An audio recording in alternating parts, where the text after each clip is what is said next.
स्वागत आहे। एक मोठी बातमी आपण बघणार आहोत। 2006च्या मालेगाव बॉम्ब ब्लास्ट प्रकरणामध्ये मोठा निर्णय समोर आलाय। मुंबई हायकोर्टाने हा निर्णय दिलाय। मुंबई उच्च न्यायालयाकडून चारही आरोपींची निर्दोष मुक्तता करण्यात आलेली आहे। लोकेश शर्मा, धनसिंग, राजेंद्र चौधरी, मनोहर नरवारिया या चौघांविरोधात सुरू असलेला खटला बंद करण्यात आलेला आहे। मस्जिदी जवळ झालेल्या बॉम्बस्फोटामध्ये 37 जणांचा मृत्यू झाला होता। या प्रकरणात आज कोर्टाकडून चारही आरोपींना दिलासा दिला गेलाय। मालेगाव ब्लास्ट प्रकरणामध्ये मोठा निर्णय मुंबई हायकोर्टाकडून निर्णय आलेला आहे।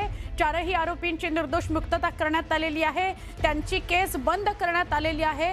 मस्जिदी जवळ ब्लास्ट झालेला होता, 37 जणांचा मृत्यू झालेला होता। आमचे प्रतिनिधी संकेत यांना अधिक विचारूया। संकेत, काय अपडेट?